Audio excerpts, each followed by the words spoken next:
Hi, I'm Mac McCarthy, and I help people with their breakups. And today we have another no contact story, or he's gone in no contact.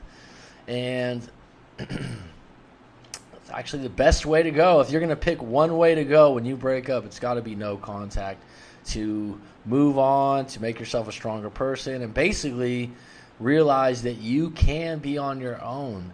And that when you are in a zone where you feel weak and needy and you need someone, which is needy, or you need something, it's an addiction in some ways, and you got to shake that before you could possibly get back together with your ex. And if you have a breakup story out there, just like this one that was sent in yesterday, please visit rightmac.com, or if you'd like to book a live coaching session, get some deeper clarity, get a plan in place to move forward and redirect your mindset, not on your ex, but on yourself and improving your life. Is that dramatic enough? Okay. So, hi, Mac. I just want to start off with saying your videos are really genuine and awesome. I just wanted some advice, really. Well, you came to the right place. Thank you for saying really genuine. For some reason, there's always some words that I think that awesome's used so much. When I was a kid, the Ninja Turtles, Teenage Ninja Turtles, it reminds me of awesome and tubular and gnarly, right? Awesome's a really commonly used word now. So it's kind of it's taken on its own thing. But I'll take it as a compliment, and I really appreciate it. So I've been with my girl for about 2 years, and we had an awesome connection. He says awesome twice. I didn't know you were going to say it twice. We had an awesome connection and really liked each other loads. Okay. I recently went away for 3 weeks, and we spoke every night, I'm assuming. He left that out. And video called, which I've never done with anyone before. I bet that was pretty dramatic, the first time you video called someone. We totally miss each other and couldn't get enough of each other. Well, that's great. 2 years, you're right at the cusp of a honeymoon stage. When I got back, it was great. We were both loved up. Okay, I don't know what that means. And then 2 weeks ago, she went on holiday for a week with some friends. Not the normal kind of holiday. This was on a farm in a very far and desolate part of the country. Yeah, that wouldn't be a holiday to me, to go to a farm. She came back really distant and has said she wants to move up there because that's where she feels she belongs, and she met a guy and swears she didn't do anything with him. And I believe her because she's not like that, but she said they had a connection. Wow. Well, this is absolutely possible. I mean, I don't know your age, but the fact that you were together, again, I say this a lot, and I know it's not what you want to hear. At least she's being fucking honest.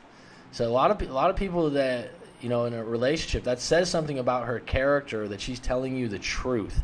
Whether you like that truth, you want to accept it, or whatever story you're going to spin from what she told you, it took a lot of guts for her to tell you that. I would say half of the population wouldn't divulge that and would continue talking with the guy because she doesn't know. But it's completely possible. I mean, I'm not a love at first sight or soulmate person, but it's completely possible that you meet someone and you just click for whatever reason. So she dumped me to go and see what her life is going to be like at this place she visited and to explore her feelings with this new guy. That's gotta fucking hurt. I mean, I've never had anything like that happen to me, and I'm sure it was shocking. But again, like I said, at least she was being upfront and honest with you, and she didn't stay in contact with this guy. And I mean, are you someone that would want to live on a farm? I'm gonna play that card to you. Would that be somewhere you'd want to go, a desolate farm life? So even the fact that let's push to the side that there's a guy there, would you? Let's say she said, "Oh, honey, let's move to this desolate farm area together." Would you be up for that? I'm so confused that after just a week, she has completely changed her feelings about me and wants to pursue this farm life and this new guy. It's possible, especially if you guys are young and she's had a monotonous life. There's something about a farm and a desolate life that reminds her of her childhood in some way. One of her grandparents had a farm. There's something that life, it's not just the guy. There's just something about living on a farm. Whereas literally before she left, we were totally in love, and she would even get jealous if I spoke or looked at another girl. Yeah, that's a tough one to swallow. I mean, for her to only be there a week. It's absolutely possible, though. And this is what I'd say to you. I say this to other people. It's not your fault. It doesn't sound like you did anything wrong. You shouldn't be down on yourself. This is circumstances. I'm going to guess that you guys are both young. And like I said, 2 years is not that long, but this could happen. I don't see it happen often, or people share it. But it's almost like what happens in a movie for her to go that quick. This has broken me in half. I've now got severe anxiety and depression from this. Okay, so anxiety happens after breakups, and there are ways to work on it. You can punch in how to work on. Don't be a victim of it, buddy. Don't be a victim of it. I remember in my first serious breakup, not my first breakup, but the one that really hurt. It was the first time in my life I didn't even know what anxiety was. I'd never been depressed. I was like 27 or 28 years old. I was like, what the hell? Just felt like air was being pumped into my heart, and I couldn't calm down. And the best thing for anxiety is exercise. I've said it before. Getting good sleep. But go online and look for answers to that. Don't be a victim of it. Depression because of this can be worked upon. It's right now you're depressed and you have a reason to be depressed, but don't make it your identity. Work on it. Be solution based. You're writing this story right now. You're looking for answers. You're putting your heart on the table by sending me this story, and I commend you for it, because it's not something a lot of guys would want to share. And that's why a lot of people, this is a great avenue for you to go, because I'm not going to mention your name. No one's going to know who you are. But this is a tough one, man. And the fact that you're able to write this out and show it to someone like myself that's unbiased and is going to tell you the truth is extremely useful right now. And like I said, the depression thing, don't make that a fucking identity. You can be depressed, but don't make it your life, and be looking for ways out of the depression. Be looking for things that help you feel good about yourself. There's going to be pockets of time where you're going to be really down, and there's going to be pockets of time when you can have just a moment, just a silver lining moment where you go, oh, my favorite baseball team won a game. It will get better. Trust me. She said she wants to still be friends because she can't imagine life without me being in it. But this I've said no because I need time to heal and find myself. Absolutely. Good for you. You absolutely do not want to be friends with this woman. Not because she's a bad person. She told you the truth. Because you don't want to be friends with her. And it's not going to serve you. And it's, you got a bow and arrow in the heart. You got an arrow in the heart right now. And you need to heal yourself. And I'll tell you what. With this kind of situation where she only knew that guy for a week and she's going to a new place, if shit goes bad, she'll call you up. But you got to decide for yourself, do I want to deal with someone that's just flighty and unpredictable and is willing to make a move that quick?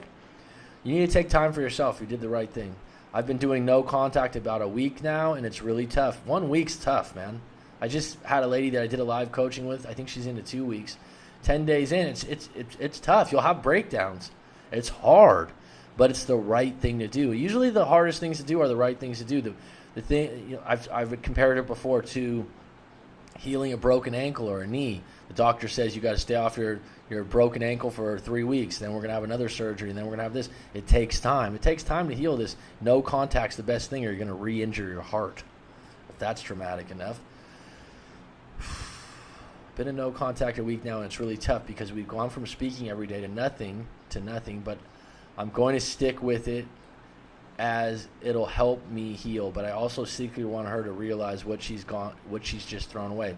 Well, of course you do. You want a little kickback, but you're doing the right thing. And when you get in a mode and you're really down, just tell yourself, I'm going to handle this. I'm going to get through it. I'm going to get through it. I'm going to handle it. Can any of you, I don't know who, there's only one of me. Can any of you pass any advice? So maybe you wrote this letter to some other channels, or give me your thoughts on this situation. I feel totally lost. Thank you. P.S. She's not planning on moving up there for a few months, but she's going back to visit again in a few weeks to see the guy she met. Stay away from any inside information on that. You don't want to know when she's moving. You don't want to know when she's seeing the guy. You are completely ghost, as people say to her. All social media is off. She made this choice. You're respecting it. You're accepting it. And if you really want to show what she's just thrown away, improve the hell out of yourself. All the holes in the armor you have right now. You haven't mentioned anything about yourself right now, and that's great. That tells me that you're not getting down on yourself. You got a good job. There's a little bit of holes in your armor right now? Do you have a regular gym routine? Do you have a regular exercise routine? Are you eating healthy? What is it that you can improve in your life to make you a more strong and confident individual? So that if she was to come back, she'd go, damn, what did I throw away? Right? It's not just going to be like the person you were before. This is going to be someone that, while she was gone, you took inventory. You have extra time when you break up where you used to have to spend that time with your ex to work on yourself. And I always mention the gym, but one thing I would say is read some self-improvement books. And self-improvement doesn't mean, look in the mirror and tell yourself you love you and manifest things all the time. No. It could be a business book like Rich Dad, Poor Dad. Whatever you want to work on it now. You have the extra time. And then, in 4 or 5 months when she comes back, it'll be a bonus and you'll make that decision. So I hope that helps you. Please visit rightmac.com if you have a breakup story to tell or you'd like to book a live coaching session. Thank you.